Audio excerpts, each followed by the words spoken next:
wanted to praise Lucia Maldonado. I listened to her at the League of Women Voters Forum. She was on a panel about immigration issues, and she did a great job for Urbana. That's awesome. Thanks for that. Um, Go ahead. Go ahead. Well, we've opened up the direct reports for one more day for the evaluation of the superintendent. They are due tomorrow morning, definitely at 8 o'clock in the morning, and then they will definitely be closed.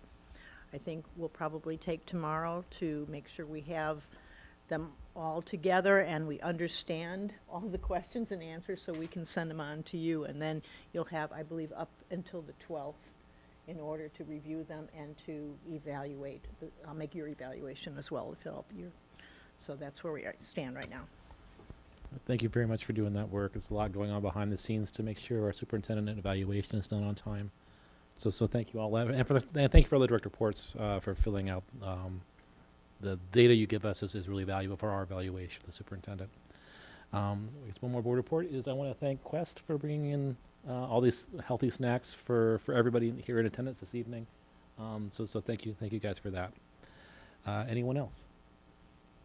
Okay, moving on, we have a study topic this evening, the DPW school improvement presentation. Principal Jackson.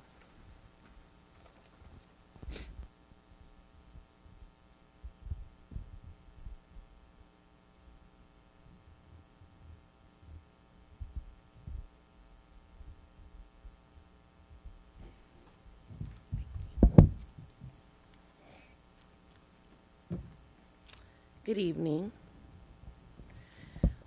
We are excited for the opportunity to come before you to give an update on our school improvement plan. We do this because we are a designated school, and so we not only present our plan coming into the school year, but we also give an update on what our progress is and status is thus far. This should look very familiar. So this is connected to our strategic plan and portrait of a graduate with our values and our district mission. One of the things that we are doing this year is utilizing an instructional framework to really center and root the work that we're doing in our classrooms. And one of our strategies is a non-linguistic representation. So this is what you see in front of you is a non-linguistic representation of our school improvement plan through the example of a mind map. And so it goes over both our instructional goals and our culture and climate goals.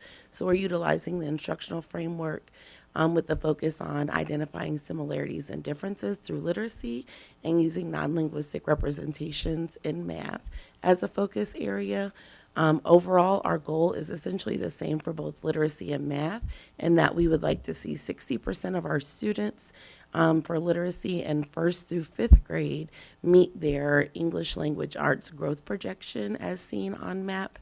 And then because we do administer MAP to kindergarten students beginning in the winter, we would like to include them for our math goal and see 60% of our kindergarten through fifth grade students meet their growth projection on MAP as well. On the left side, you will see that we will be implementing and utilizing CHAMPS or the STOIC framework, our new SEL curriculum of 7 mindsets, and our universal system of PBIS to allow us to focus on our culture and climate goals, which includes both decreasing the amount of incidents of physical aggression in our school, as well as increased attendance. We know that both of those things are really centered and rooted in the relationships that we have established with our students. When we look at our MAP data, here is a representation just to give you an update on where we are. You can see at the very top is overall our school profile, and then the second bar is the growth that we can see. So our growth median was at the 36th percentile as a school, and we had 37% of our students who actually met their growth projection. While this does not get us to our goal, we are over halfway to there, and we have then looked at what instructional shifts can we make so that by the spring we can see ourselves reaching that 60%. Our adjustments that we have made is that we have time built into our day for math to be differentiated. So we have not only our instructional block, but then we're able to meet with small instructional groups each day, targeting any skill deficits. We are also utilizing our exit tickets or cool downs to drive the instruction of how we are meeting the needs of our students in those small groups. So when we collect that data, we are then able to go through and adjust our instruction and target those areas that we see in daily practice to where we have gaps.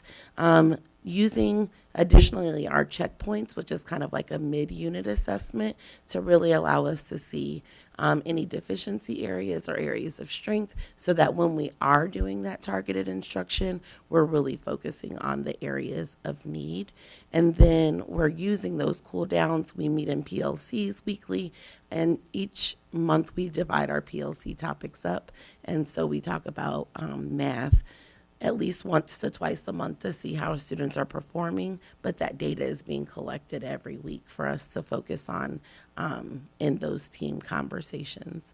With literacy, our growth median was at 42, the 42nd percentile as a school, and we had 43% of our students who were able to meet their growth projections. So we did have more positive outcomes in literacy.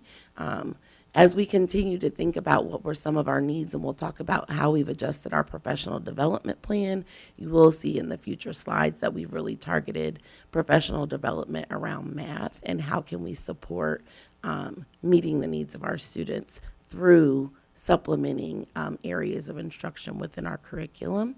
Within literacy, we do have a dedicated literacy block, but we also have intervention time that's taking place every day for students.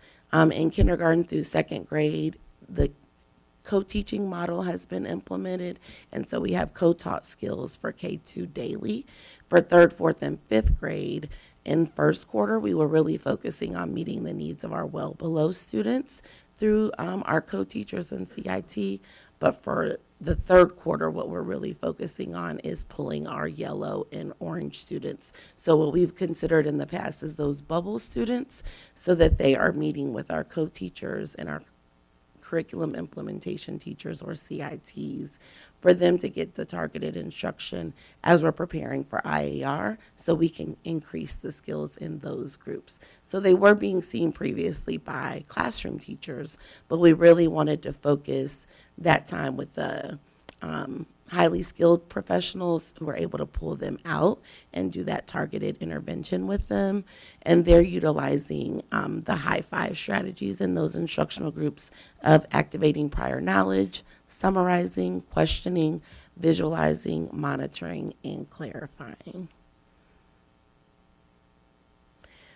The way in which we've utilized the $84,646 that has been allocated has really been on instruction.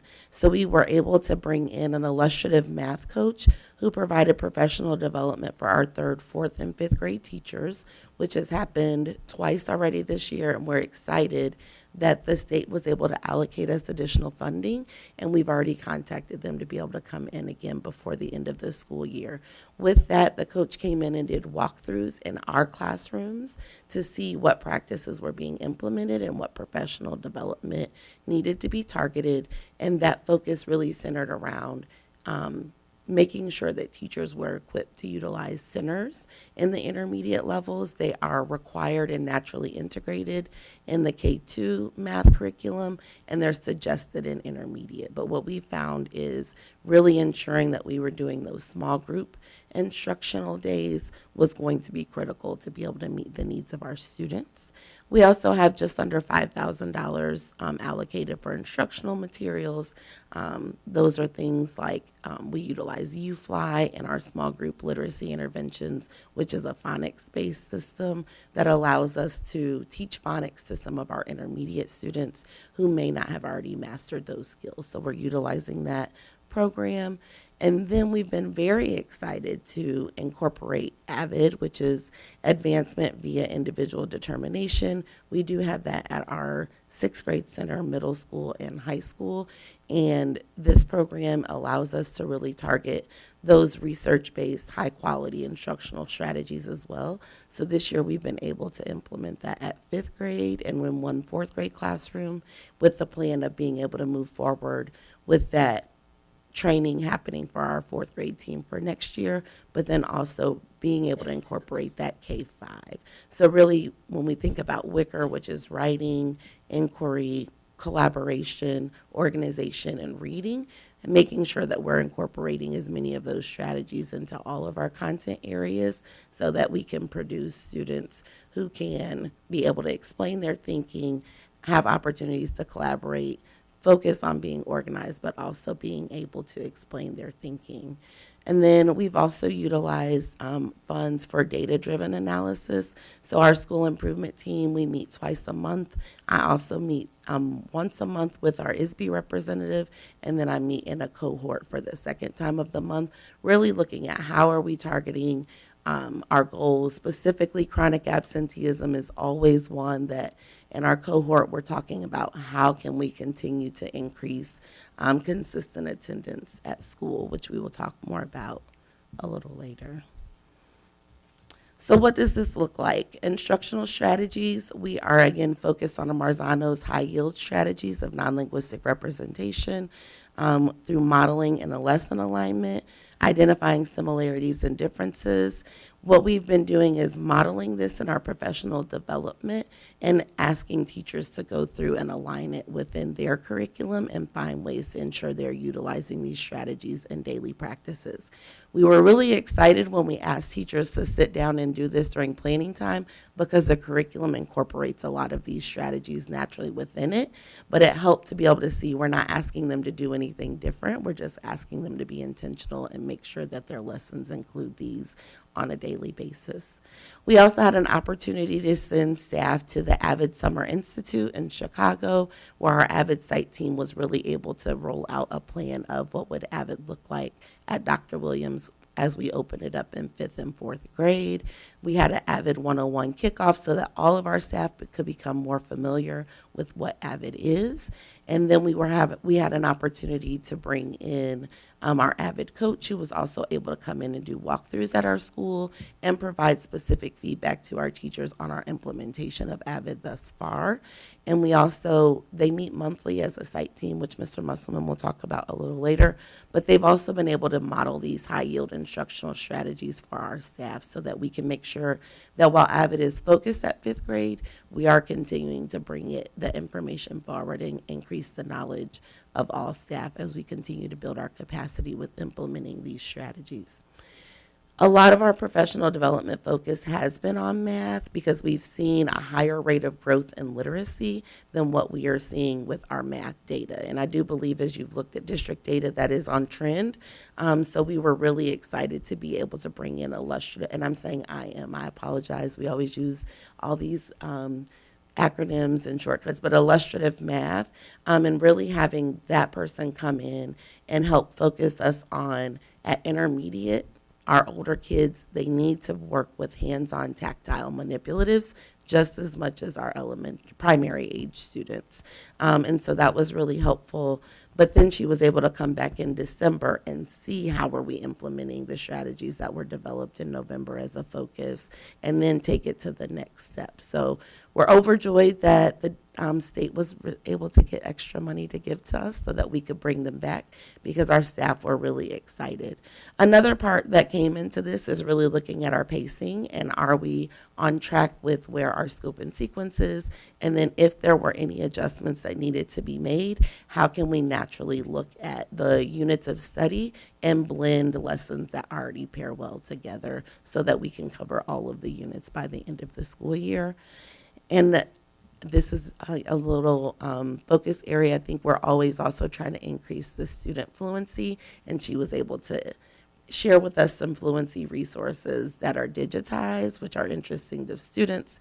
But we all know, I'm a previous fourth grade teacher, if you don't know your fact fluency, it's really going to be challenging to be able to do fourth and fifth grade math if you don't know your multiplication facts. Just like at primary grades, if you don't know addition and subtraction facts, it becomes more and more challenging if every time you're trying to solve a problem, you're trying to figure out those basic numbers. At this time, I'm going to turn it over to Mr. Musselman, who's going to talk more about AVID and attendance. Hi, everybody.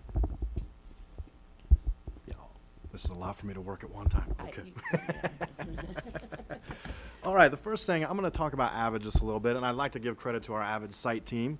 Fifth grade teachers, Adrian Kerner, Tiara Atkins, and Alejandro Nasser, and fourth grade teacher, Julia Rush. You can see how we've naturally built the site team to include fourth and fifth grade, as we'd really like for this to expand with our trainings, getting more teachers trained, and hopefully there's just a natural trickle-down effect through our school to implement AVID school-wide at Dr. Williams. We do focus on the implementation of Wicker strategies. Wicker strategy, again, Ms. Jackson said, stands for writing, inquiry, cooperation, organization, and reading. And we grade all our interventions and our strategies by those standards. So you can say that in a day or a week, if you've included all of those, if you've incorporated all of those into a class time or a week of class, that's a really good bit of information, really good work that students have done. We do meet once a month. We meet on the second Wednesday of every month, and we discuss what our strategy or our focuses are going to be for that month. We like to come in and we like to implement these strategies, and we like to even explain the strategies to the other teachers at faculty meetings. That way we can spread the wealth, and we can model for teachers to show, again, that this isn't something new that they're being asked to do. These are amazing strategies that we can easily integrate into our curriculums to enhance what our students are doing. So implementation of AVID, kind of how it's worked, is fifth grade specifically has taken on the organizational tool aspect of AVID and student agendas. So they're really working on keeping themselves organized, keeping their schoolwork organized, and being able to use these organizational tools as educational resources for them. We've also focused on focused note-taking at the fifth and fourth grade levels as well. And we hope to implement this fully into fifth and fourth grade by next year, and again, start implementing down to third grade as well, and have a natural trickle-down effect. So kind of our PD planning for everyone is members of the DPW site team have attended Summer Institute in Chicago last summer. The Summer Institute is coming again for next summer in Kansas City, and we do plan on taking as many teachers as possible to that to help to fully implement AVID into our building. We will really focus on getting fourth and third grade to those trainings this year, so we can really pick up the pace. And that's going to help us, that trickle-down effect will help make this a school-wide event for Dr. Williams. Another thing I'd like to talk to you about is our attendance. And I want to give, just as I gave credit to our AVID site team, I'd like to give credit to our SEAA, Melissa Watson, who is extremely creative and really works very hard to work on what we call more consistent attendance with our students. We don't like to focus on the negatives and say, oh, you can't, you're not here 90% of the time or 100% of the time or anything like that. We want to focus on just growth, and we want to focus on consistency. And that's what Ms. Watson does daily. She is extremely creative and extremely energetic. This is just a list of some things that she works on that we do at Dr. Williams Elementary School. She works on attendance videos where it's kind of like a newscast, where she actually has students be the news reporters and report what's going on in attendance or what's just going on at Dr. Williams Elementary School for this week. She makes monthly newsletters for staff and families. And she also encourages staff to make five positive phone calls. It's not, a phone call can be a minute and 30 seconds long, but that minute and 30 seconds is very, very important to families to hear something positive that their students have done at school.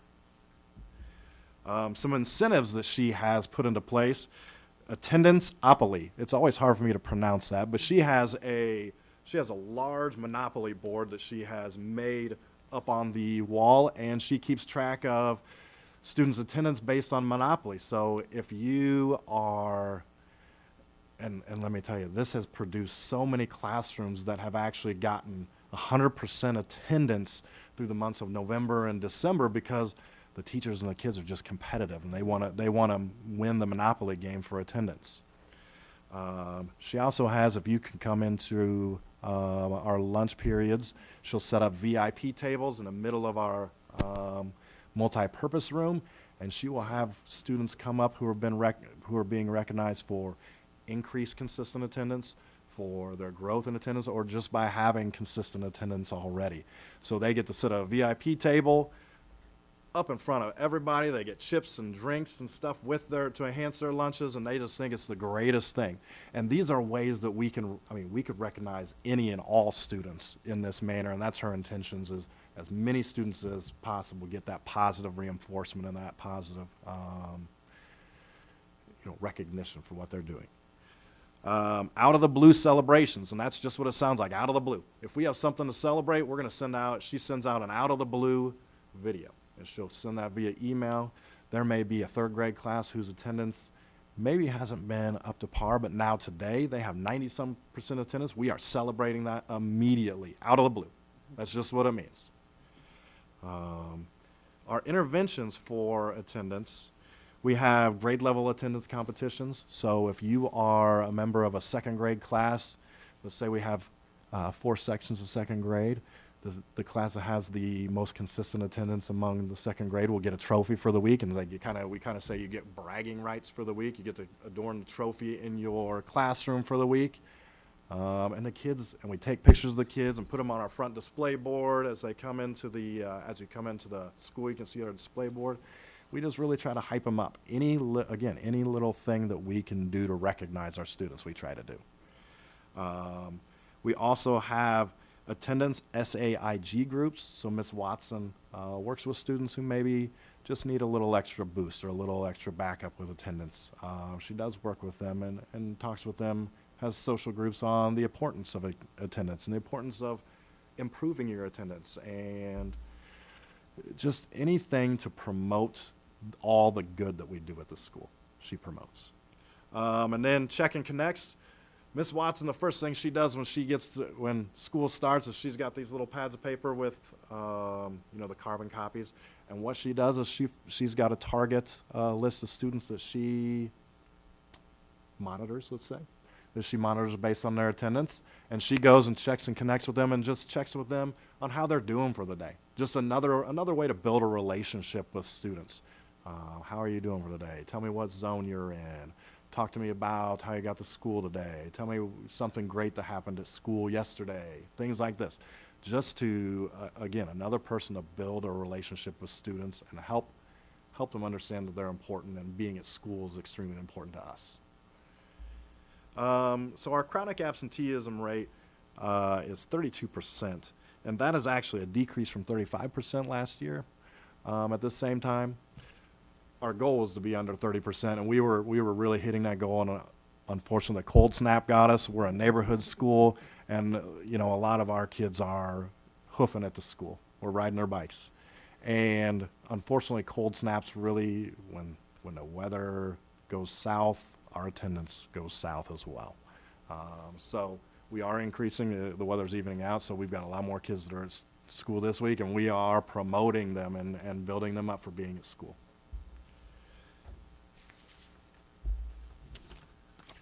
I think that's all for me. Thank you.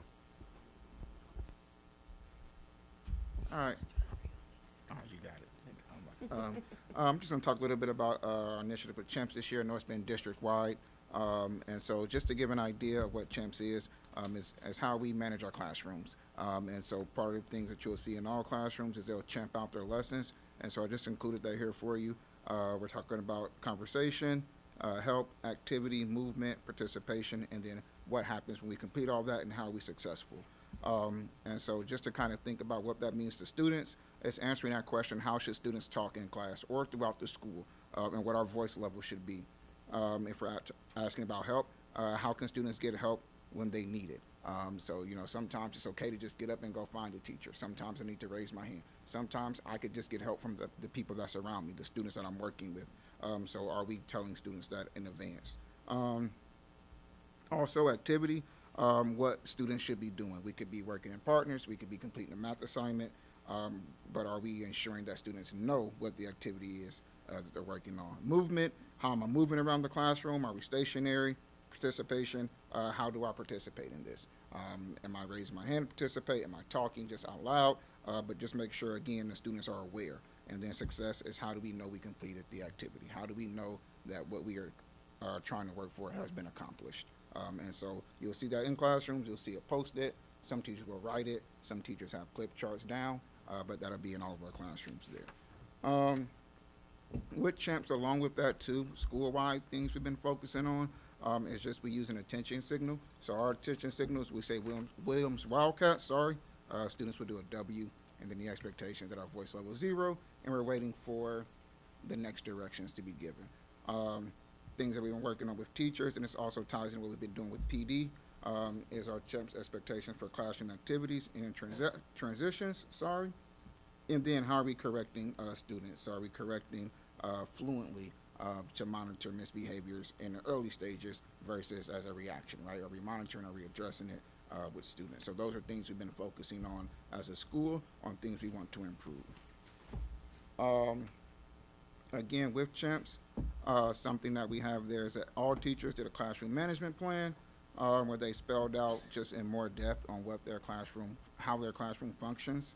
And then we also provided professional development around STOIC, which is Champs is what we use for students, and STOIC is what they say they use for the adults. And so we're talking about the structure of our classroom, how we're teaching it, how we are observing it, how are we interacting positively, and how we are correcting fluently as well.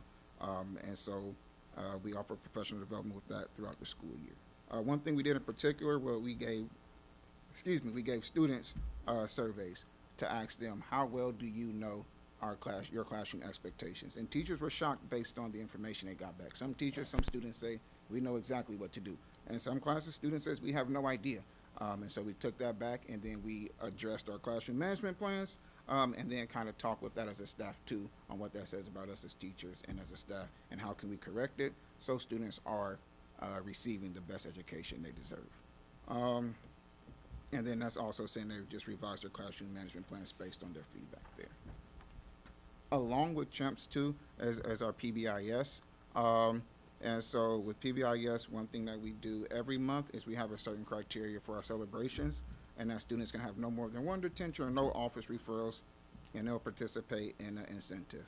So you can see on the side there, it's just various ones. We just completed January, and they got to decorate Rice Krispie treats during their time that the teacher set up for them. But you can see there, each month we kind of track the percentage of students, and so we're happy to see that it increased from first semester for January.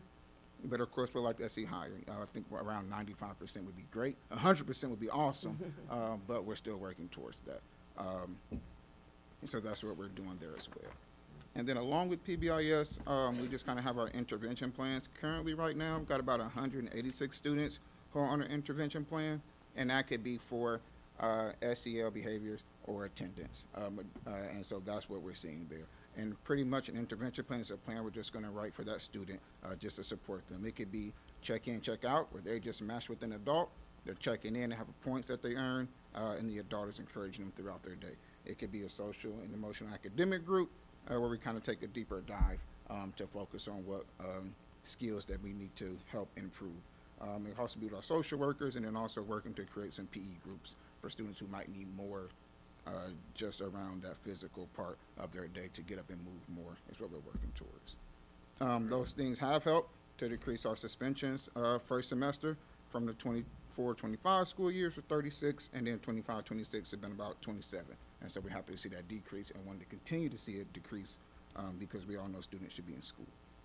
And then also there, just to kind of track our goal for physical contact, right now we had about 194 incidents, which is less than our goal of 205.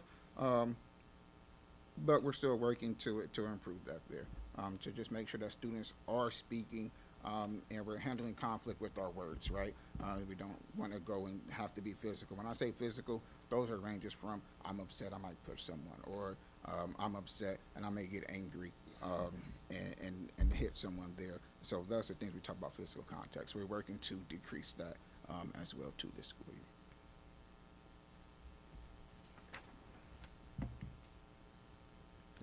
I'm like, I've been doing really good. Now it's my turn, and we can click.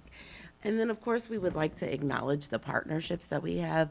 Stone Creek has just been a phenomenal support to our building for our students, but especially for our staff. So Stone Creek Church has helped sponsor our back to school night last year and this school year, and that included them providing us with bounce houses. Pastor Ricky came out and grilled hot dogs for us for students to be able to enjoy. Then they were also able to go and get a cone of ice. We always include a resource fair within our back to school night. And so as they go through the stations of going to visit their classroom, going to the resource fair, they had like a passport. And then the end result was, of course, if you go through those stations, you get to get a free cone of ice, which they've thoroughly enjoyed. And then throughout the school year, they provided, now I can't think of the name of the burger place, but Smith Burger, like how could I forget that? Smith Burger food truck, they provided for our staff as a pick-me-up. They often bring in bagels and juice and coffee in the mornings for us. We did lose a staff member early in the school year, and they have just continued to wrap around us and bring in pick-me-ups just as they kind of ebb and flow and kind of think about morale. They will just pop in and say, they do out of the blue for us, and they come in and they bring treats. Recently, they brought in just beverages, so teas and soda and different beverages for people to enjoy, lemonade in the lounge. And those little things are very small, but they really have a huge impact. And it also lets our teachers know that they're seen and appreciated. And so we are just very grateful to Stone Creek Church.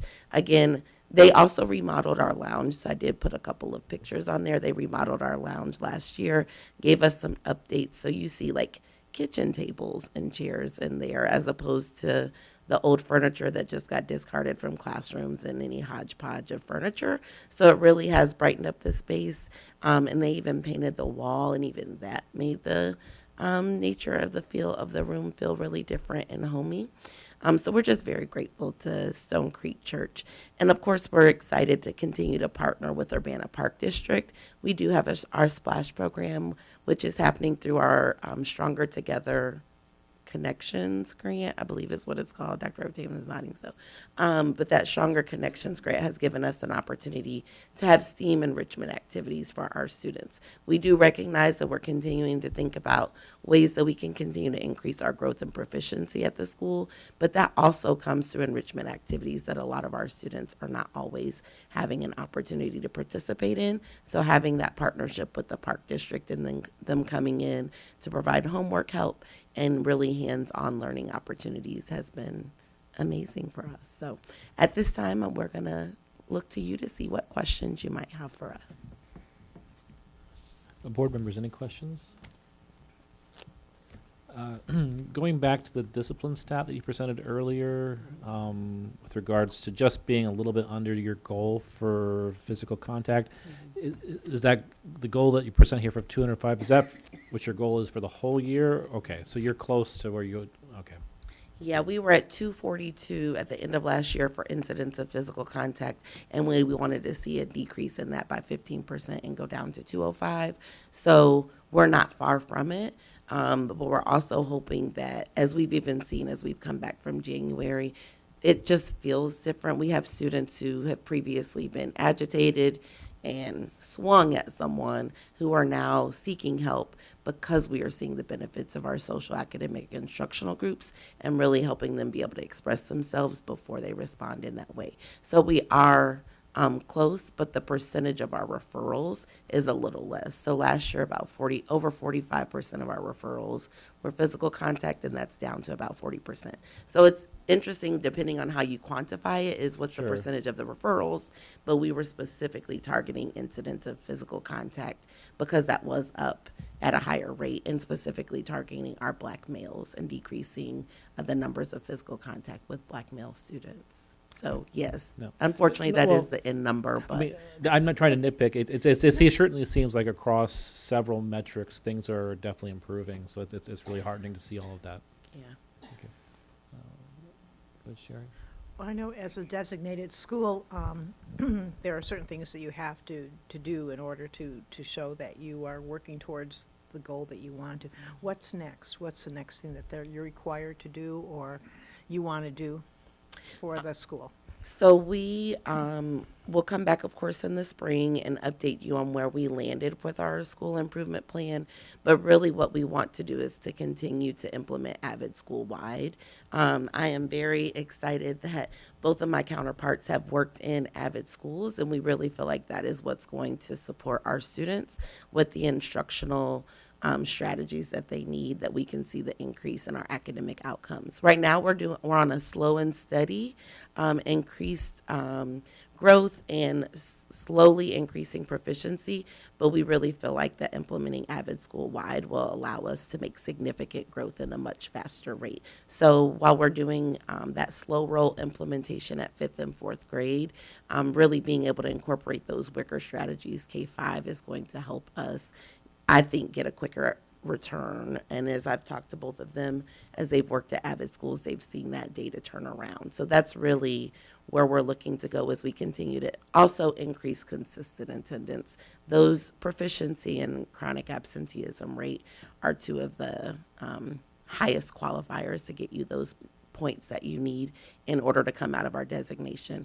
And because we really look at this data and through meeting with Christina Kelly, who's our ISB coach and site person, when we looked at our targeted areas, it was proficiency really that was causing us to be in that automatic designation. So that's our focus for this year, as we want to get at least 10% of our students at proficiency in math, literacy, and science.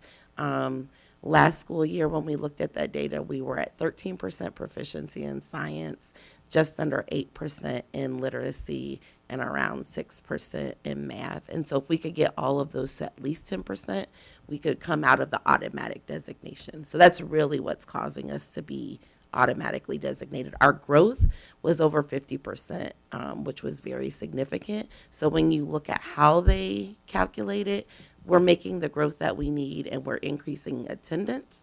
And we also have the culture and climate survey that's giving us the points that we need to not be designated, but that low proficiency rate is really what's targeting us. And then as we look more specifically, we really want to focus that on our Black students because we do see a disparity in proficiency rate for our Black students compared to our multiracial and white students. Thank you. Mhm. Anyone else? All right, thank you all. This was a really, really good report.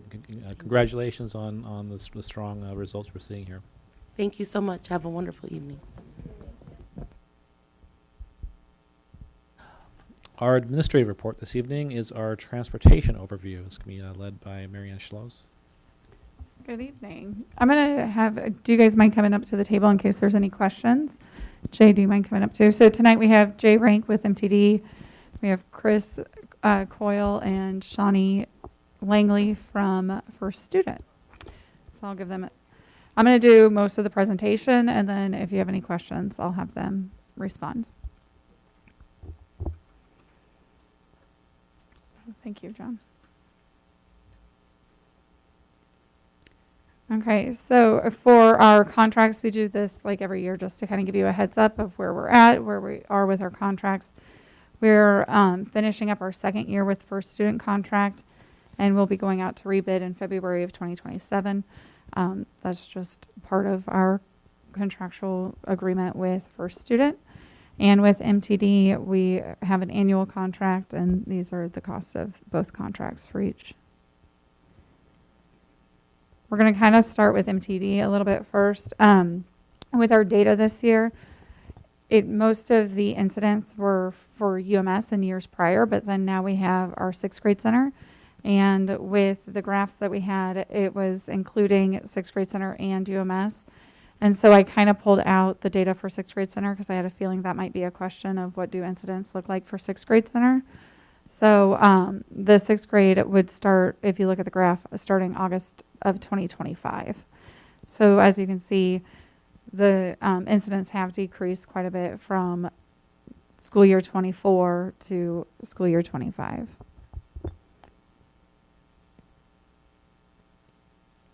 And then for our incident process with MTD, we kind of started this, I think, last year. And we've continued on, and I think it's been a pretty good process for MTD. School administrators reach out to MTD if there's any incident that they need to request video for. And then the school administrator handles the discipline adhering to the district's behavior response continuum. And I have to say that Jay and I, we communicate, but it's not as frequent. It's usually through the school administrators, I think. And then Dr. Ivory Tatum, I think, gets brought in for anything that might be more noteworthy. The MTD supervisors, they make sure that the buses are there on time, and then they help assist the operators and release buses for dismissal.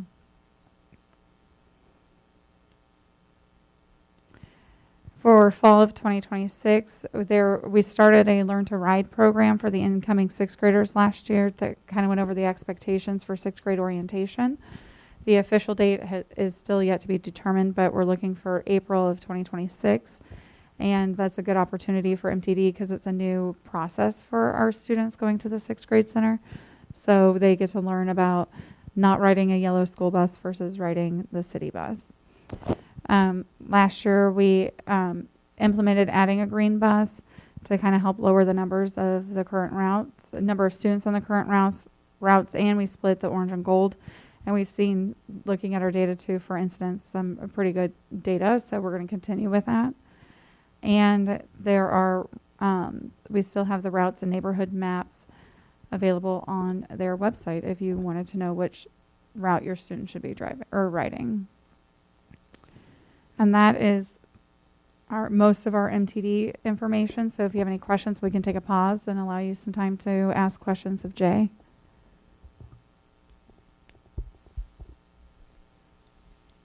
I have a question. Oh, sorry.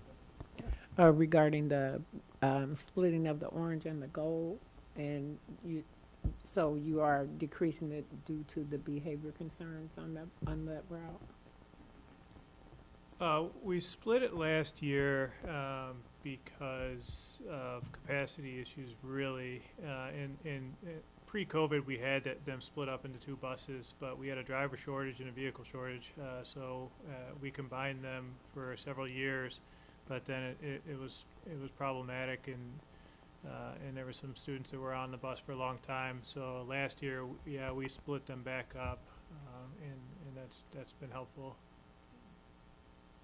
Yeah, because I'm familiar with that route and for a long, long time. So yeah, I haven't heard anything about it lately. So. Okay, great. Knock on wood, right? Yeah. Thank you. Anyone else? I think Member Hickson. Yeah, what is an incident? It's Yeah. different from a fight, I Yeah. take it. It could be approaching a fight if it's horseplay or something like that, where it's, something's going on, it's not right, but and not quite, a physical altercation. It could be, somebody spilling water, spraying water all over the place, or tearing something up, So yeah, it's kind of a catch-all for something that needs attention, but yeah, not quite like a violent fight or anything like that. Anyone else? I think we can continue. Okay, thanks.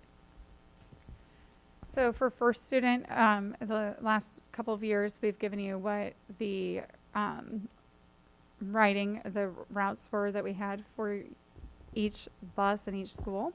So we continued with that, especially since we added in the sixth grade center. you can see that we've stayed pretty consistent with our routes. Each one just added one more from last year. I'll give you a second. I know there's a lot of data on there.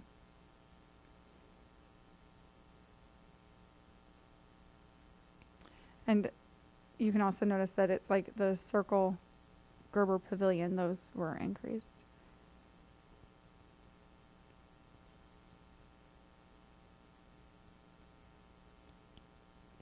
For first student, you'll see for school year 24, we had about 1,500 eligible writers.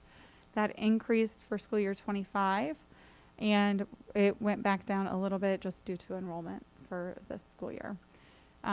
But we're staying pretty consistent with our routes, and then the number of drivers kind of fluctuates depending on just where we're at and how lucky we are.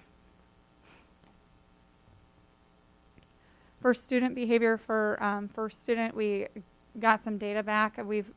In my department, with me being my first year last year, coming in, we were working really hard for me to get a better understanding of what's happening in the buses and how to help support the schools.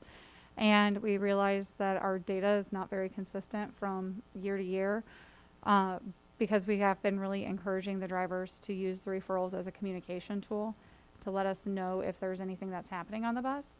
And so my department does feel more knowledgeable about what's happening, but we saw a spike and it was like, this isn't accurate. And Shawnee and I, we talk almost at least weekly, I would say. We talk pretty frequently about different behaviors and making sure that administrators are responding to some of these behaviors on the buses. And we didn't have good enough data prior to be able to disaggregate to see year over year. So those are some things that we're going to be working on for next year, to really talk to the drivers about the severity and the variation of, what's an incident versus a fight versus like eating on the bus. We're getting a lot of referrals for littles eating on the bus. And I had one that was like, I think the entire bus kind of got a referral because the kid brought a snack and shared it with all their friends. And so, which is very important for us to know that that's happening, so we can tell the principals to address it to make sure it doesn't escalate into bigger situations. But, training for my staff and for first student of what does this look like, and calling them something else and saying, maybe this is a written warning versus an actual referral. So those are some things, and we've talked about this for a couple years, and I think it's time that we implement Halo Behavior. It's a communication app between the drivers and the schools. So then it's more communicative and not just, hey, this is a referral. The principals know what's happening and they can address behaviors, and it doesn't give it the negative connotation of it being a referral. And the process, it's very similar to what we used last year, but I think that it's happening a little bit faster for my staff and for first student. The bus driver will write a referral and give it to the first student manager, which is either Shawnee or Dawn, whoever can send it. It's usually Shawnee who sends us the referrals. And then the first student manager is emailing it to the school administrator and make sure that the business office knows as well. And then the school administrator is handling discipline, adhering to the district's student behavior response continuum. And then we have been working really hard at having our administrators respond back of what kind of consequence that took place, whether it was just a conference with a student or if the student was going to be suspended off the bus. And again, we've been doing this just to make sure that our drivers are feeling supported and that the administrators know that behaviors that happen on the bus a lot of times come into the buildings as well.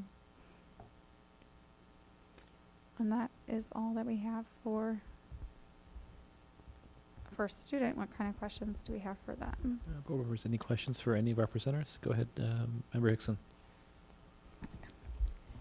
I was wondering, I looked and last year it seemed like there were more, at a couple of schools, there were regular buses, but then this year there's a regular bus and a special bus. What's the difference between a regular bus and a special bus, and why do we have them?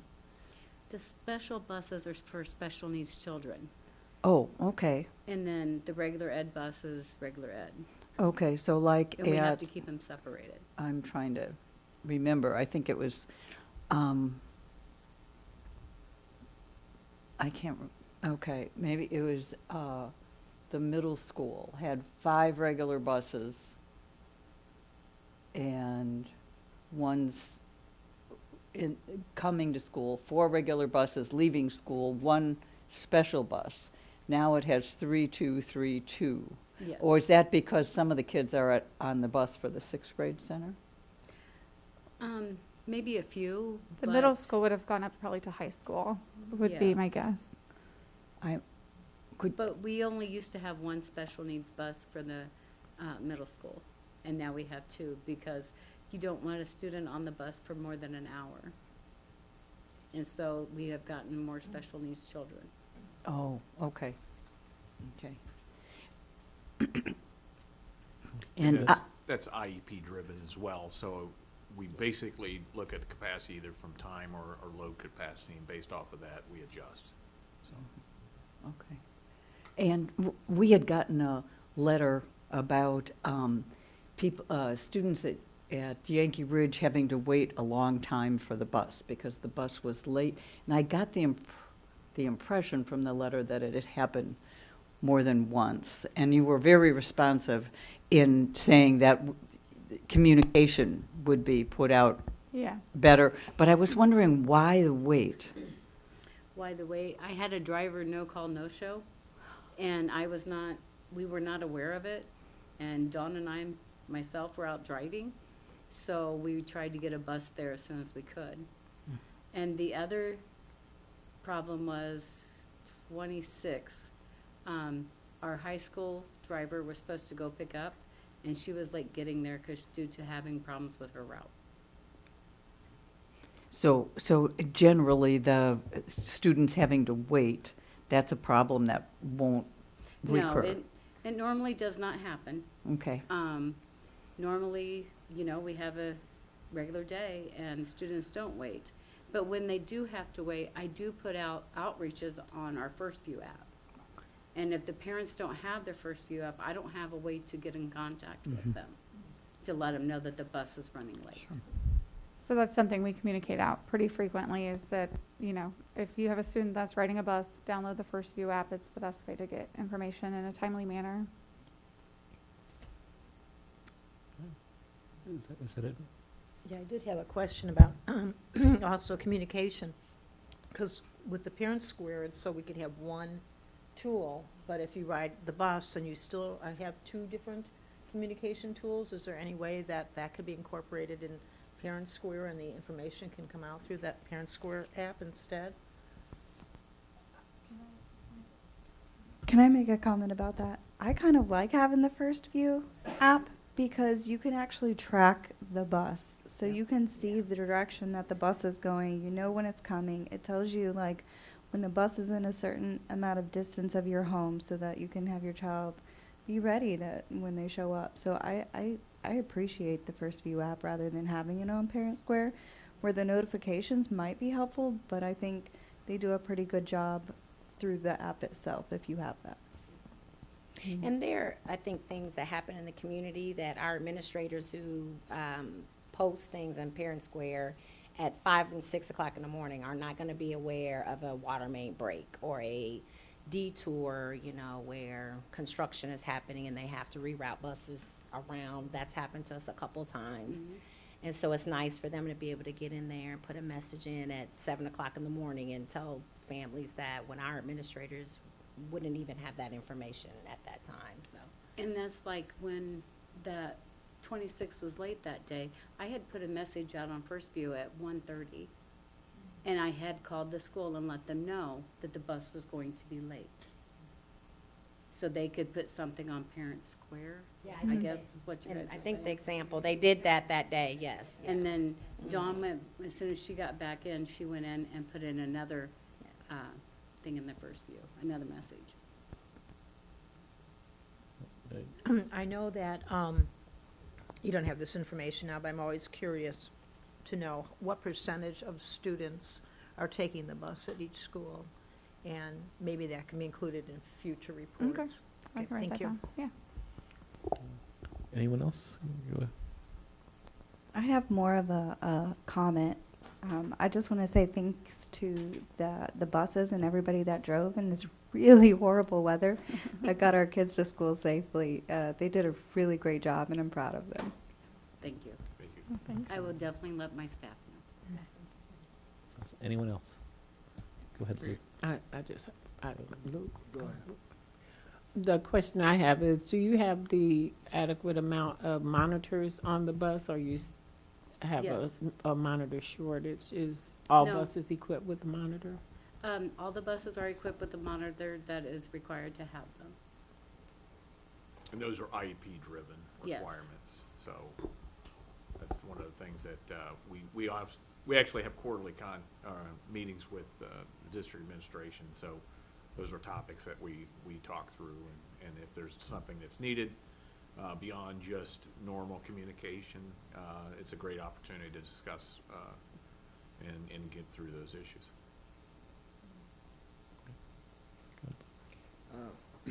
Do you guys, what is the retention rate for drivers? Do you have many drivers change throughout the school year? Would you, if you could just throw an estimate out of Yeah. 50 I don't know how many drivers you have, 20 or? Historically, here, we haven't had a large turnover. You're probably looking at about mid-teens, just as a percentage. That fluctuates, obviously, if it was for whether they decide to leave or some incident happened. I think if you're not going to see in the 25% range, I would say mid to 20%, and that's not atypical for a school bus industry, because our drivers are part-time, and there are opportunities that are out there that they can get on full-time, get benefits. That's obviously an opportunity for them. Unfortunately, we lose to mass transit and vice versa. I mean, and other school districts. So it's even before COVID, there was a nationwide shortage of CDL drivers, and our drivers are required to have CDLs as well as a school bus permit, and not everybody necessarily wants to go through that training and certification. Yeah, so that's kind of what I was thinking. It's a niche job, right? It's a unique position. So, just a couple follow-up questions. If to improve the retention or the recruitment of drivers, or if you just ask drivers what their wish list, what would a driver say? Do you ever get any survey data from what they might find competitive or appealing about the job, or something that might make it easier for them? Yeah, I that's a great question, and I could have 1,000 answers for you.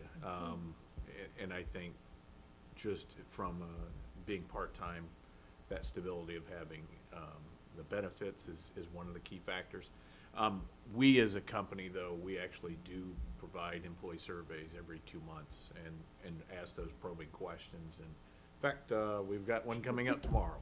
Yeah. So we're really looking to engage with the employees to get what's on their mind, what we're doing well, what we need to improve.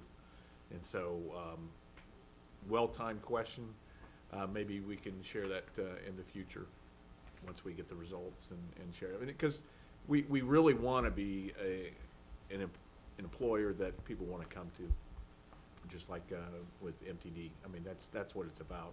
A happy employee means that I don't have to go out and recruit and train and spend all this money. It's a lot easier to retain somebody that's gone through that process and training. So. Yes. You're right. In fact, that was one of the things that I was over there, how we can improve the break room. Yeah. And so we're going through that with, I don't want to steal my thunder of what she's going to be doing with the employees, but we're looking at repainting, we're looking at changing out tables and chairs. So it's truly engaging, let them kind of decide what their outcome's going to be and make it more inviting. And that's we're a little limited on space and challenges there. But I think with cooperation, I mean, we really work well with administration to see what we can do. But you hit it out of the park, Lindsay. Those days where it's 0 degree, minus 20, it takes a lot for somebody to come in from their cozy little bed, come in and pick those students up, because the minute they open that door, all that heat escapes. So, yeah, I think that it's great that you've asked that question, and we're always looking to how we can improve that retention and employee satisfaction. Jay, I don't know, did you want to add anything about? No.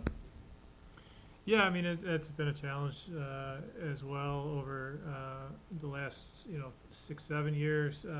It's gotten better. We've seen better applicants recently, so we feel better about the general workforce. Our turnover isn't as high. Like in the first year, it's fairly high. Maybe 60-70% of retention. But if you make it through the first year, you're likely to stay a long time. And we've got a driver that have been here for 40 years. Yeah, ultimately the turnover is not that high. But yeah, we benefit from having other services as well. So it's not just part-time work, where a lot of our school trips are actually done for extra overtime on top of their normal work. So we don't have too many people that work just the AM and PM gaps, the school trips. The nice part for us is we can fill in the gap for them and make it more appealing to get out of your bed and let, especially on the cold days. So yeah, that's and over the years we've done tons of things to try to improve the culture, improve the pay, improve the benefits, improve everything to try to get people to stay. Because during the pandemic, it was really hard, and we lost a lot of people. But it was difficult to hire. I'm sure you guys remember. But it seems like that's past us now. So one more. Do you know if there are many drivers that also work with the district like during the day? So they drive in the afternoon, drive in the morning. Can they be lunch monitors or have some other kind of position in the district, or do they have a job in between? Some of them have the pre-K, their early learning, but I only have so many early learning routes. But yeah. I think your question is whether there's kind of dual employment. Yeah, to kind of expand the appeal. Do you have anybody here? I don't have anybody with me. We have done it in the past. I mean, there Yeah. have been times, I would say not recently, but there have been times where someone does a morning route, an afternoon route, and they come and do lunchroom supervision or something for us. And that has been particularly drivers that are also parents, because we have quite a few of your drivers who are actually parents in the district. And so that has been something that has appealed to those folks. It's not been a lot of people, but they get to be a lunchroom supervisor at their kids' school, which is kind of cool. And so it is something we've done in the past, so it is an option if people wanted to do that and we're looking for more hours. And we're always looking for lunchroom supervisors, so. Okay, it's an idea. Well, I just looked up, and there is a school bus driver appreciation day on the fourth Tuesday in April, so maybe we should put that on our calendar and make sure that we convey that on April 28th to our bus drivers, so. Thank you. Thank Appreciate you. it. And I was just gonna say too, I know Mary Ann already mentioned this, and they did too, that we meet with them frequently, but they are just, MTD and First Student are just such great partners. I don't know that people realize, and I'm glad Luke asked and Lola asked some really significant questions about the life of a bus driver and a monitor. It isn't an easy job, but they are here and they show up and they care about our kids, and it is, I appreciate the partnership and we appreciate the relationship, and it's all about relationships with schools, and both of you, all of you are just great to work with, and so we appreciate you. Thank you. Thank you. I want Any- to say I appreciate Urbana because this is my first management position, so, with the company. But I've worked my way up from a driver, so, And you still drive. and I still drive. Yes, I do. Which is not what we want, so. No. Yep, I answer the phones, I do the some of the computer work. You're speaking of the cold weather and everything. I know Dana, my dispatcher, she had put out an alert on First View too. If parents had the First View app, then, I mean, 'cause it goes right on your phone. Everybody has a cell phone anymore these days. But it goes right on your phone. You see that bus coming, you don't have to wait outside so long when it's so cold, you know, and plus we put out messages due to the weather conditions, you know, the roads were snowy, the side roads are still some snowy, so. And if I may, that is one very good point. We were actually talking to a driver before we came over there. And one of the concerns that she had communicated with the parents is the snow being so close to the curb.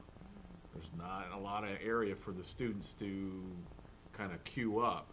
And so there's concerns of them potentially falling in the path of the bus. So those are some things that, as we kind of move forward, we'll put some reminders out, because it's obviously safety first for both companies, and making sure that we communicate that, because you don't necessarily think about that. Yep. But yeah, it's a And you concern. know, I know we talked about this for some of the rural routes, like when you guys see areas in the township or the rural routes where they haven't been plowed, and I know Randy and Marianne shared the contact information. Like, those are things that you can call and say, hey, it is very dangerous that you guys have not gotten out here and plowed these areas yet, because we're taking kids out here.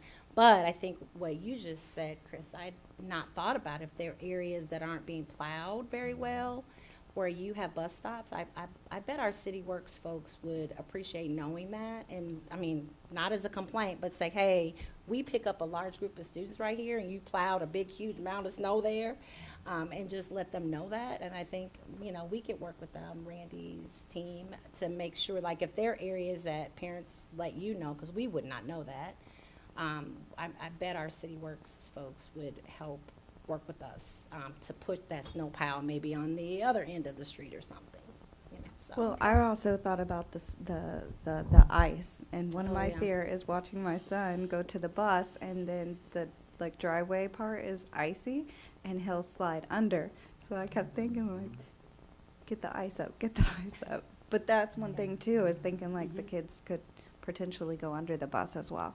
Yeah, but they slip and fall, they can. Yeah, the shoveling sidewalks too it's not the city's responsibility. I mean, it's everybody. So, I mean, I would encourage anybody that's a homeowner, anybody that's, you know, got it shoveled, even if you're renting, like, look out for your neighborhood, you know? Anyone else? Ambassadors? All right, go ahead.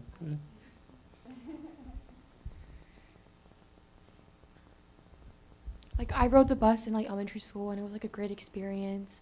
And then same with my brother, he's in elementary school, and he like loves his bus driver, and she's so kind. And like, so I think like the people that you guys are getting for like staff for, like buses, like, are really great people. So thank you for employing people that are like looking out for the students as well. I appreciate it. Thank you. Thank you.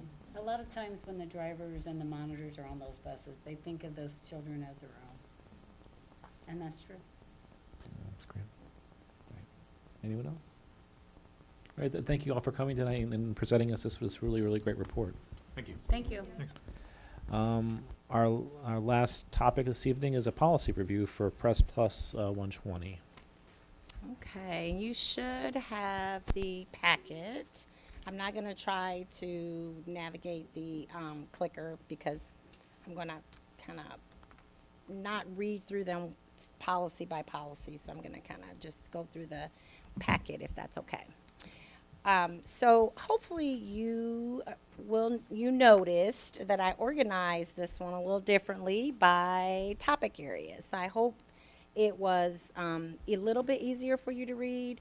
Normally, I just kind of go through them by number, but this time I thought, because there were a lot, this was a pretty involved press packet. So I took them and organized them by operations and safety, personnel, curriculum, student behavior, mental health and attendance, student records, and then lastly, immigration and law enforcement. So hopefully that helped a little bit in terms of just kind of keeping the subject areas together.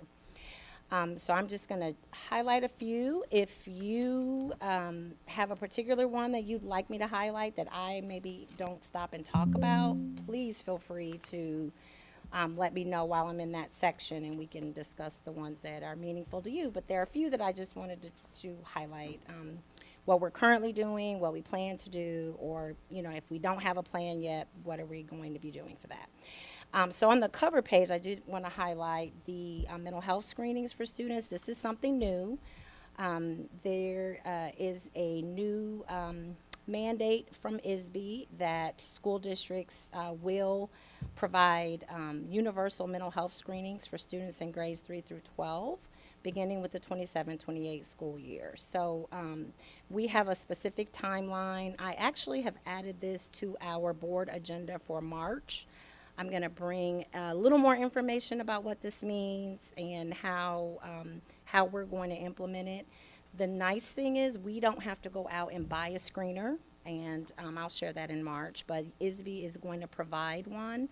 As it says here, to assist districts with implementation, ISB is going to provide guidance, resources, training, and they actually, in the last session that I was in with the state board, they said they're going to be doing that by July. It is so much more helpful when we get things in the summer, when we have time to digest them and really actually do some work and look at the information that they give us. So right now, they're on track to give us that information in July. We have some decisions around the policies that we'll need to make, so I'll share that with you in March. I'm putting together a district planning team to kind of look at the policies, look at the recommendations from the state board, so we can start having that plan in place well before the 27-28 school year. So I wanted to highlight that one. That is a big one coming. So I'll start with district operations and safety. The first one that I wanted to highlight is policy 360 there, the second one, where it talks about notifying law enforcement if there's a threat of gun violence on school grounds. If the threat is from a student, the building principal must notify the student's parent and guardian as soon as possible, especially if there's a firearm involved. Having our SROs is just really is such a meaningful way for us to address things like this. I know a lot of our smaller rural districts maybe don't have the ability, they don't have SROs, so this is something that is more targeted to the districts that don't have SROs. But thankfully, our SROs address a lot of these potential threats or perceived threats or not real threats, but social media things, and they address those things for us, and they are our liaison with the police department, so we rely on them to do that. I'm going to skip down to field trips, 6240 there on page 2, same thing. There is new language around the ability for schools to use activity buses for career-related activities. So this is the language where at the beginning of the year, we were utilizing one of our activity buses to pick up a small group of our students at the middle school. And the school code and the legislators had not officially signed that bill at that time. So, there was a report made to the ROE that we were doing that, and so we rectified that right away. But one of the things that has been put in place here is that they have not considered, they have not added in 6th graders to the full law, which you'll see later on where it talks about activity buses and one of the other ones. But for this particular one, career-related activities would mean things like career fairs.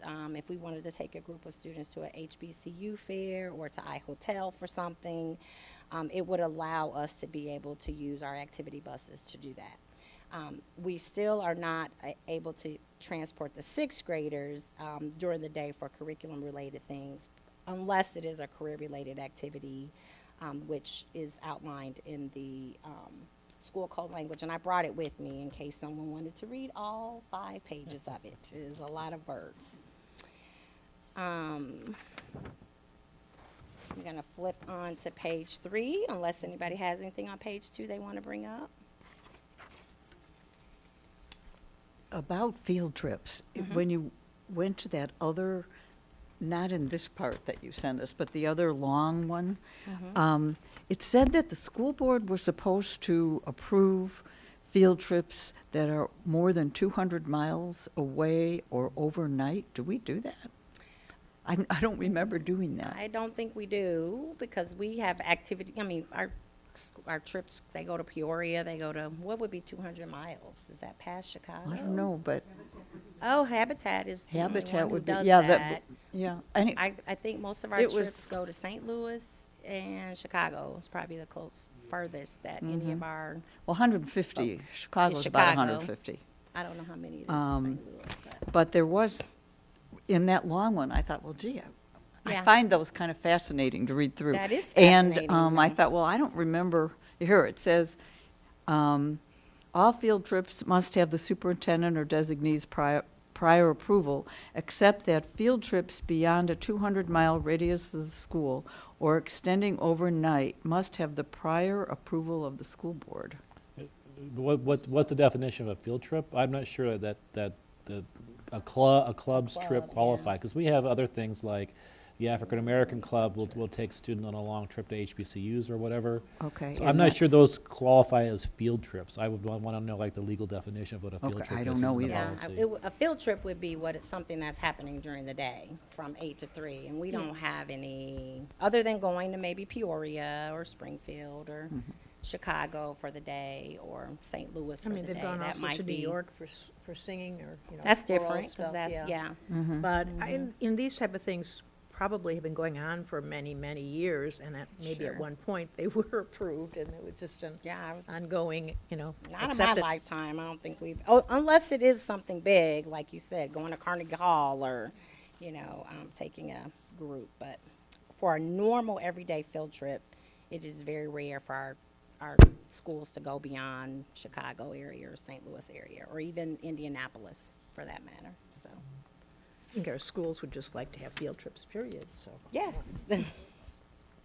Okay, I'm going to move on to page 3, unless there are any others. I'm going to hit the safety ones there, kind of all right together. The training around evacuation and law enforcement drills for our subs in 4170. That's something we started doing this year.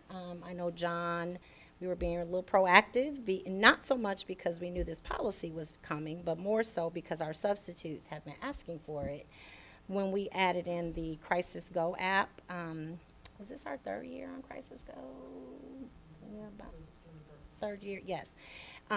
We have been utilizing that with administrators and our school personnel, and our subs had not had the privilege of being added to that, but they really spoke up and said, if we're going to be subbing in our schools and we need to know more about Crisis Go and we need to be part of it. So John did a training with them. We added them into Crisis Go this year at the beginning of the school year. So more of a request, but we're already kind of meeting that mandate.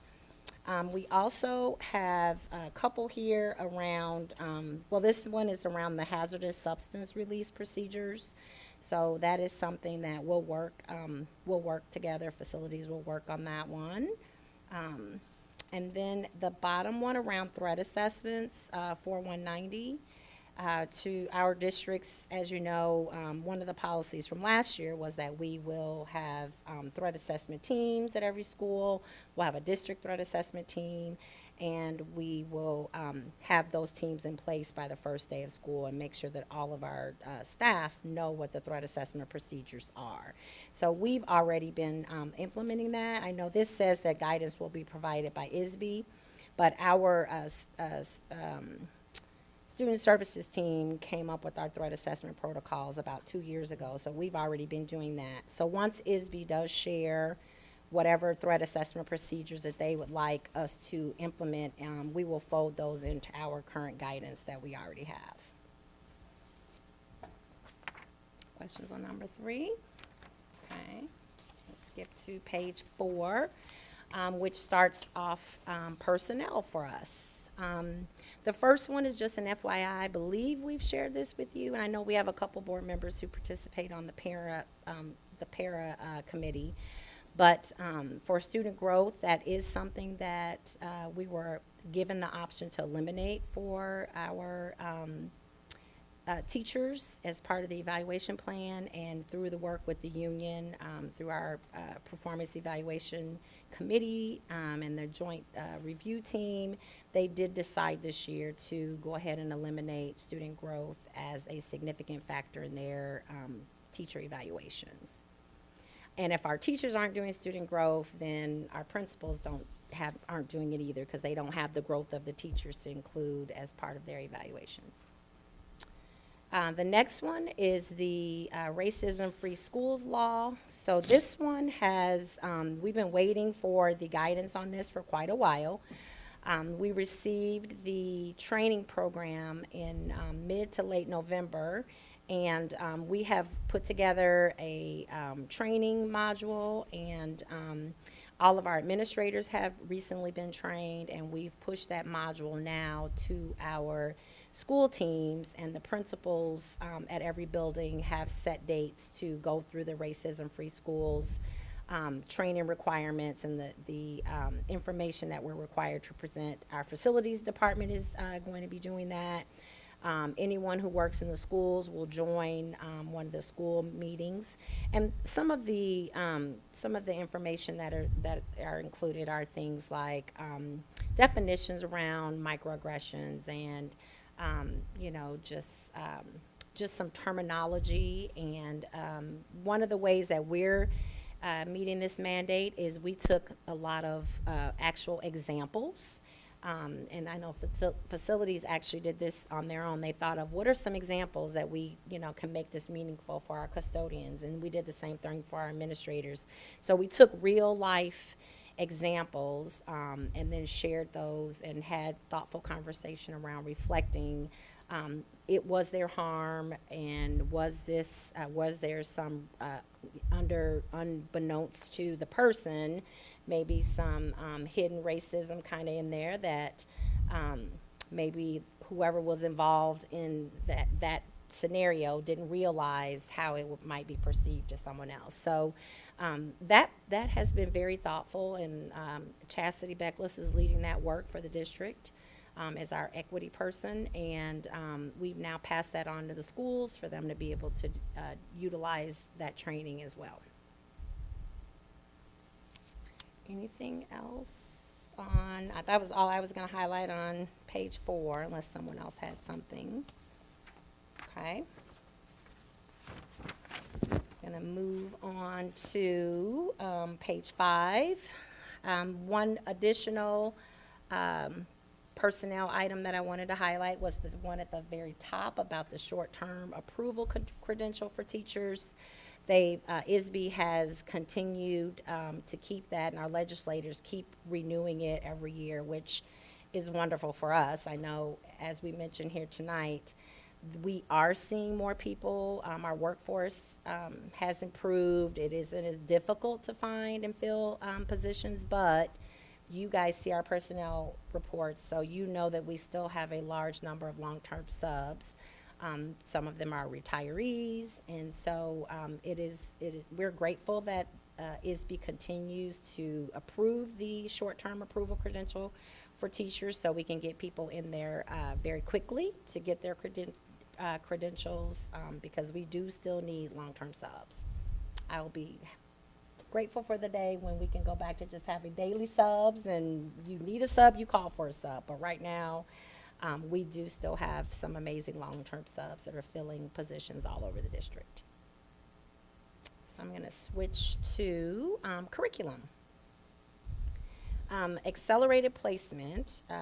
This is one we've talked a little bit about just very recently. Jesse Bradford came and talked publicly about our acceleration plan. I was really glad that Jennifer, Member Hickson, brought that up, because we had not had a public conversation around our acceleration policies in quite some time. So One of the things that we're incorporating is basically that's a different one where it talks about the end of unit assessments. This one is the one where a student who meets or exceeds is automatically enrolled into most rigorous level of coursework at the high school. So we've been doing this because it's been something that has been discussed for quite some time.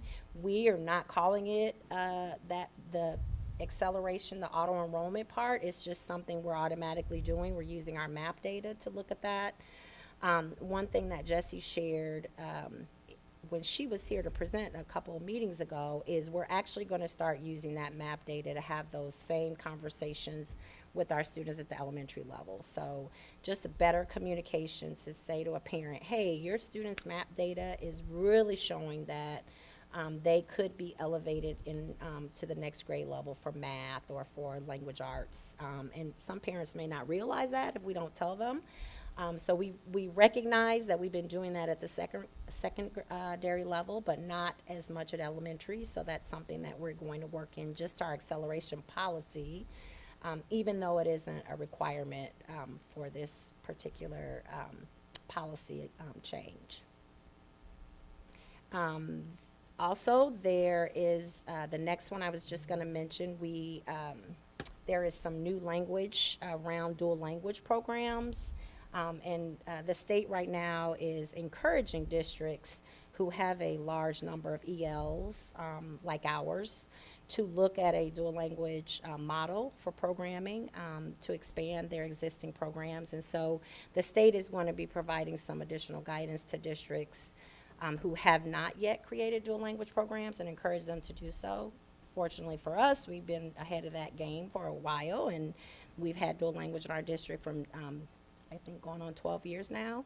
So, but this, I thought people might say, I wonder what that is for, and think that they're asking us to do something different with what we're already doing. So basically, this language is for districts who are not currently implementing effective dual language programs, but they have the numbers of students to do so. So the state board is going to be encouraging that. But it could mean we find there's more competition for DL certified staff. That could be a problem. Thankfully, Champaign already has dual language as a very robust program over there. Somebody from Rantoul sitting here. Do you guys have dual language? Okay, no. So that might be something that Rantoul might look at as when they get that guidance from the state. Just stay away from our staff. I do have a question about the Yes. accelerated placement. Yes. So you said that they go by the MAP testing. Is that the state standards that we have to go by? Well, we get to choose. So yes, we can use IAR data. But remember when we had that presentation, the IAR data, we get it so late in the year. So we got the IAR data, the real IAR data. They sent us some data in the summer that was very preliminary, but we received that data in October. So by then, our high school students and it would be great for elementary, but our middle school through 6 through 12 students are already in courses by October. So that we could use IAR data and make some changes if we needed to, but by utilizing MAP, which is our benchmark that we give 3 times a year, we can give the MAP assessment right at the beginning of the school year, those first 2 or 3 weeks, and then we can move a student pretty quickly. So that's why we have been choosing to use MAP. The IAR is a good checker. Maybe if we had a student maybe that we missed and we get their IAR data and we say, wow, that student really, they may not have shown that on their MAP data. But MAP is supposed to be a predictor for IAR, so the two are supposed to kind of work together. So. Well, I know some students don't test well on the MAPs or the IAR. Yes. And so, they're sitting in these classes and they're getting A's and they're bored and they're not being challenged. We still take teacher recommendation. So teacher recommendation is still, so a teacher can still recommend and say, hey, I really think this student, like I had a kid who was not a great standards-based tester. But yes, a teacher can still see that and say, I'd really like to recommend this student, and then Jessie or somebody from our team would do the testing for them. So or principal could make a recommendation to. Okay, I'm gonna move on to page 6. I'm gonna highlight those first two at the top. So dual credit, the high school credit for non-district experiences. So this first one there, revising the requirement for agreements between districts and out-of-state post-secondary institutions. There's been a lot of activity in the state and as well as with our community colleges. I know this really talks about out-of-state, but it is all in response to the increase in the number of students taking dual credit classes. So right now, we have an agreement with Parkland, and I am on, the state board has an advisory committee. I'm one of the superintendents on the dual credit advisory committee, where one of the changes is we can start with Parkland would have to agree to this, but we can, in the next year, begin to have our own staff members teach a dual credit class at the high school. There's very specific rules. They have to have a master's degree. They have to have so many credits in that particular area. But we could, in fact, have students stay with us for a dual credit class instead of going out to Parkland. Now, they get a great experience out at Parkland, especially for some of the CTE things for our juniors and seniors. But again, that is something that is coming in the future. So you'll hear more about that. And then the requirement for ISB to post on their website approved externships, internships, and volunteer work. So we already have a really robust, we've been working really hard to strengthen our career and technical education pathways. And we have a administrative internship program. We have students that are already doing some really great work as interns or graduate with us and go right into internships. So this is something that the state is going to be doing. I know the state superintendent, Tony Sanders, has really been talking a lot about improving the career and technical ed options from the state board too. So this is their way of giving districts more information around how we can help expand our pathways. And then the next one is this acceleration one that I was thinking of earlier. So this one is requires that in order for students in grades 7 or 8 to receive high school credit for a course, they must pass the end of course examination in order to get that credit. So one thing that we're adding is part of our acceleration plan is we're adding in the end of course examination as one of the required tests that some of our students that are accelerated are going to need to take. One reason is ISB is recommending that. But what we've seen is we have students who are very, in math in particular, who are really high level and have very great high skills, but they have these little gaps and little, I'm really good at algebra, I'm really good at algebraic thinking, but I'm not as great in things like geometry or, I have these little holes. And so in order to make sure before we bump a student a full grade or even 2 grades, that we would make sure that they are taking the end of course examination. So we're not putting a student in a position, accelerating them to the next grade where they're going to have, I'm a great mental math person, but I very much struggle with, reading word problems or things like that. So that's something that we're adding into our acceleration plan. This policy is talking more so about in order for 7th and 8th graders to get high school credit, they are going to have to take the end of course examination in order to get that credit. So, any questions about curriculum?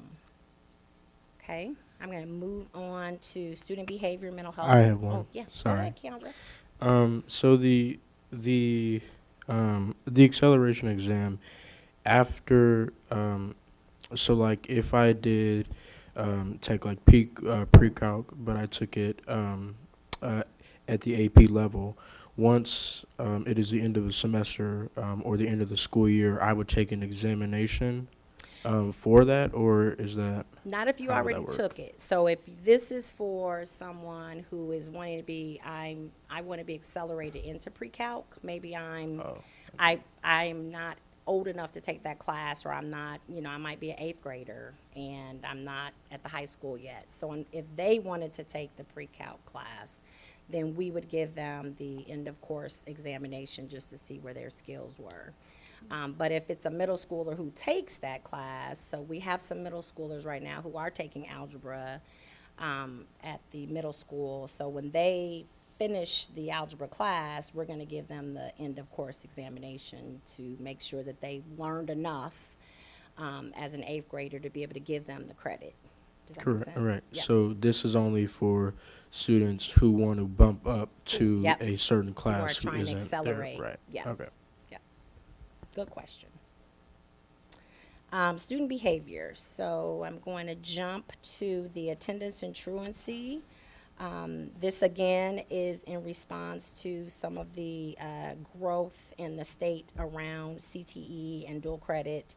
The state is now going to allow work-based learning experiences to be counted toward the number of clock hours of schoolwork required for a student at the beginning of the school year. So they're going to give us some guidance around what we can calculate, how much we can give for a work-based learning experience. But that is great. I mean, we've done that on our own. Our counselors do things like independent study, and we have found a way to give students some of that credit, but it will be great for the state to actually recognize that as work-based learning experiences. Then it can show up on a student's transcript that way. So we will be waiting for that guidance from ISB, but that is, again, a change in response to a lot of the dual credit and CTE growth across the state. I did want to highlight the next one because this is unfortunately part of our world now with social media, is the prevention of and response to bullying language is being updated to include cyberbullying includes unauthorized digital replicas. So unfortunately, one of the young people, one of the things they're doing now is taking a picture or putting somebody else's head on a picture, or taking a picture offline and, superimposing a head on a body or whatever whatever it might be, and posting that as on social media or as a way to bully and tease. And so if we know about that, that the language now for this policy is saying that if that happens, that is considered cyberbullying, and then we can use our bullying investigation steps to address that with families, with the student, and through consequences. I'm gonna switch to 7. Anybody? Number 7. Lindsay's like, oh my gosh, kids do that? Yes, they do. No, because I just did that the other day to my boss. But I'm sure it was for fun. Yes. Well, unfortunately, sometimes they're not always in fun when that happens with middle schoolers or high schoolers. The 7190 student behavior language right there at the top, there's 3 different changes in the policy. All of these are to address some of the SRO behavior or some things that are happening in other districts around with SROs. So in some of my LUDA and superintendent groups for the last year, there's been lots of conversation about SROs ticketing students, giving citations, giving fines. That's never been something that has been part of our agreement with our SRO program through the city. But it is something that was happening in a lot of places across the state, surprisingly. So SROs could ticket a student if they were seen doing a certain behavior, or they were getting fines, and then they'd have to go to the police department and pay those fines. That's never been a practice of ours, but to stop that from happening, this policy is being put in place, so districts cannot do that anymore. Also, we cannot use our SROs to make them into like chronic truant, what's the truant officers? That's not part of our school SRO program either. We've never done that. We have had our SRO maybe go out and accompany a student engagement advocate or a social worker on a visit. So there's a second person there, or if there was ever a safety concern. But one of their primary roles has never been to be truant officers or anything like that. So unfortunately, there are districts that have been doing that. And so this language prevents them from doing that in the future. And then this language also requires districts that have school resource officer programs to have a memorandum of understanding with that agency. We have that already. We have an agreement with the city, a intergovernmental agreement around our SRO program, and we update it every 3 years. So this doesn't apply to us because we already do it, but there are a lot of districts where they have not had agreements and MOUs around their programs, but they will have to do that moving forward. And then I was going to highlight the suicide and depression language here. This is also something that we've been doing. I think we started 2 years ago, John, inserting the information for suicide prevention resources on our student IDs. So we've been doing it for our students, but we haven't added it to the employee ID cards. And so that is an additional piece of the language. So a couple years ago, we started putting that in. We have a little sticker that we put on the back of the IDs, and then we incorporated it onto the student IDs. But now we'll have to add that in for employees who work with our students in grades 6 through 12. So they also have suicide prevention information if they're concerned about one of their students or just for themselves. And then lastly, I was going to highlight a couple of the immigration. There were only 2 in this packet, but they both are in response to I think our governor, our state legislators want to make sure that districts know that they should not be prohibiting any services to our students based on their citizenship or immigration status. So I know, of course, that isn't something that we do here in our district, but I think it is it's important to our members of Congress and our governor that that language was spelled out very clearly. And the counseling services that we require schools to provide and address the needs of all of our students regardless of their citizenship status. That's just memorializing what we already do, but putting it into policy for districts to have to follow. So those were the ones that I wanted to highlight. If anybody had another one that they want to discuss? Okay. I just want to express my appreciation for putting all this together and making a quick summary for us. But reminder to the board members, the full changes are available to us via Yes. email.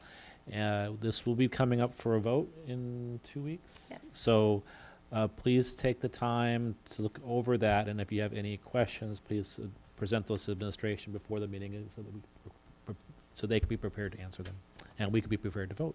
Thank you. One of the ones that stuck out to me was in the, was called grading and promotion. Oh, And basically says a student shall not be promoted based upon age or any other social reasons not related to academic performance. So I wonder how That's this. not new language. That's been in that policy. For Oh, quite it's been in that yes, policy for a long time. A long time. Okay. Yeah, that's not new. Okay. The change in that policy was around, if during COVID, there were a lot of stipulations around you couldn't keep up someone's diploma, you couldn't not give them their report card for if they were a remote learning student or something like that. So that is addressing that change, but yeah, we have not done social promotion. That's been part of that policy for a long time.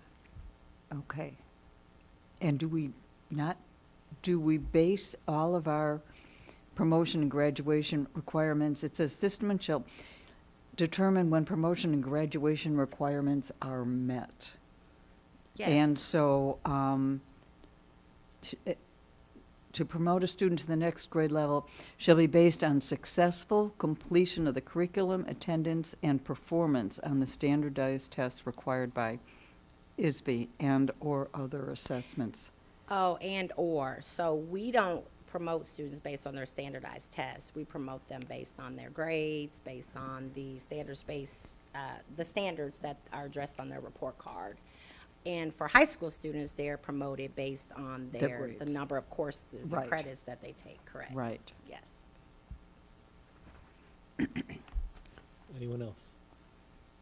Again, yeah, please be ready in 2 weeks to cast your vote on these policy changes. There are no action items this evening, and there's no call for future special or executive meetings, so it's our time for a superintendent's report.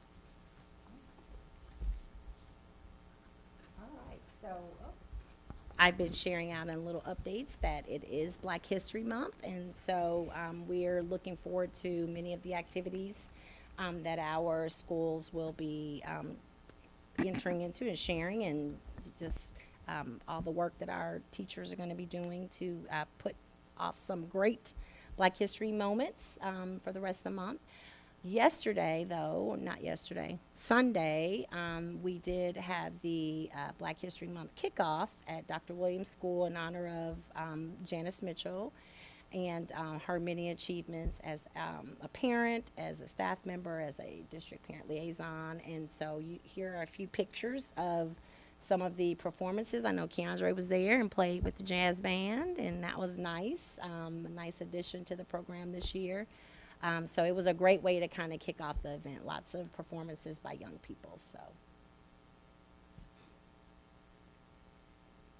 NAPID is next Monday, and so NAPID is our it's coined National African American School Involvement Day, Parent Involvement Day. However, any and all parents are welcome and invited to participate. So I say that every year because I get that question every year. But it is for all of our families, and the idea is that we really want to promote family engagement and involvement in student learning, both at school and at home. So this is a little graphic that shows a lot of the activities that are planned. If we had the times, we put the times on there.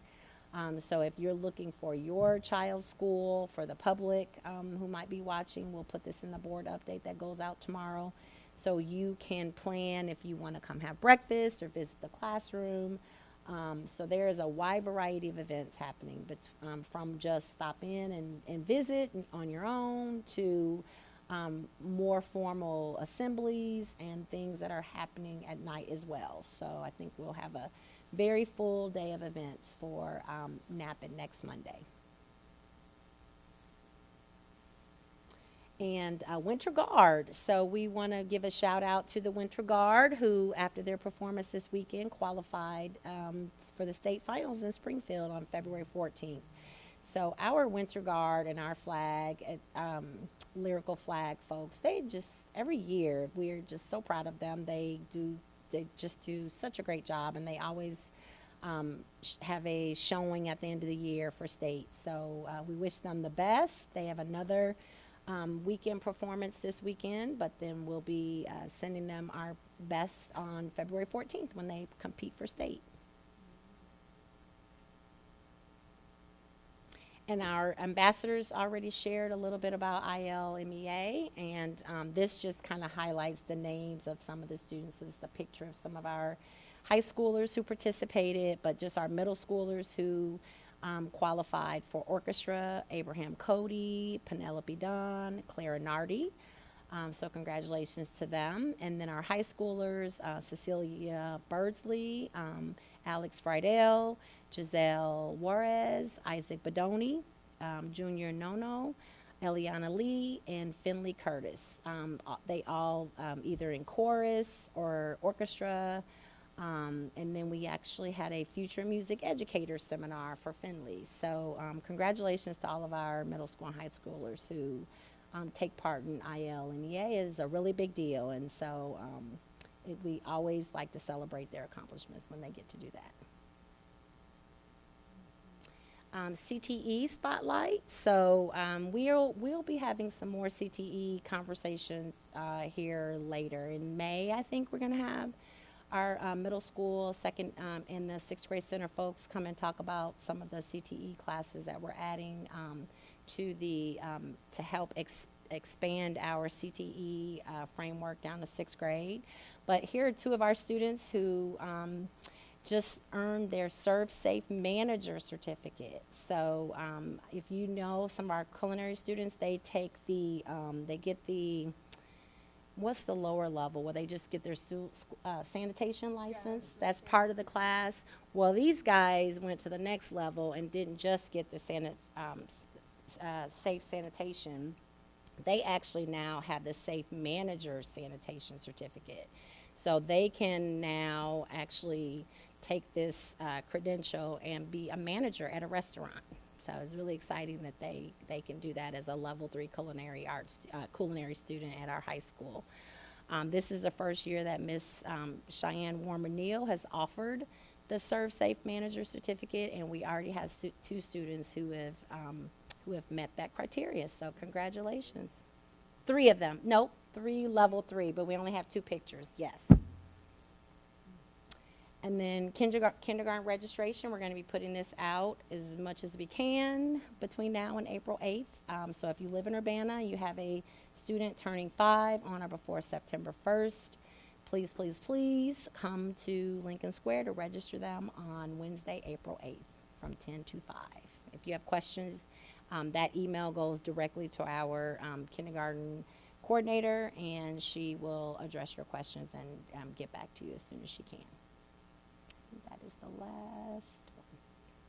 Oh, nope, dual language. So this is the time of year where we have families that also might be looking at kindergarten, want to explore dual language. And so we're going to be doing some dual language tours before kindergarten registration, March 25th and March 31st. So if you're interested in applying for the dual language program at Yankee Ridge, feel free to just show up on those 2 dates.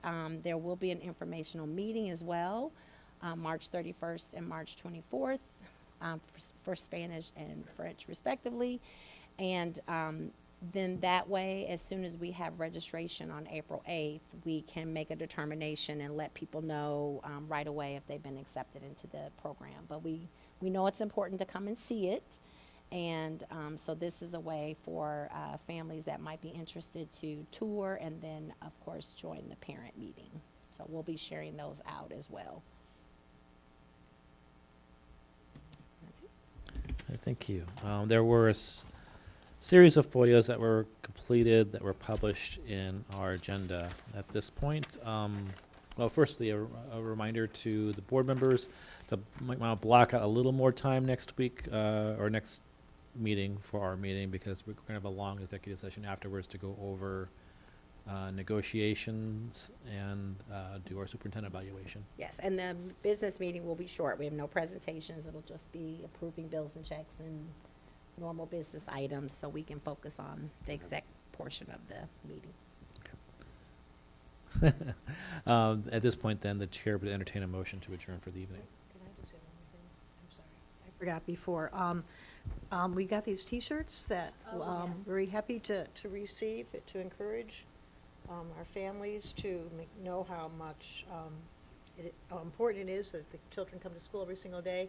And there was a really nice picture of the Champaign School Board just holding their shirts in front of them, so I thought maybe Lori could take our picture afterwards. Absolutely, that's the plan. Okay, and also the other thing I forgot to mention was Read Across America is on Saturday, March 7th at Lincoln Square from 10 to 1, and we're looking for more celebrity greeters. We should have about 40 booths there for children to participate in hands-on literacy activities, and every child who comes will receive a free book and a tote bag, and there'll be storytellers throughout the mall and some fun things to do. So I hope you'll put that on your schedule as well. There's also a jazz festival at EIU on the 7th. On what day? Saturday the 7th. Saturday, okay. I think that's it. The chair I would move then. to adjourn. Thank you. Is there a second?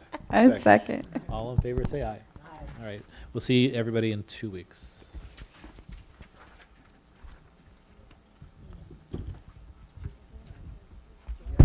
Oh, yeah, so if you guys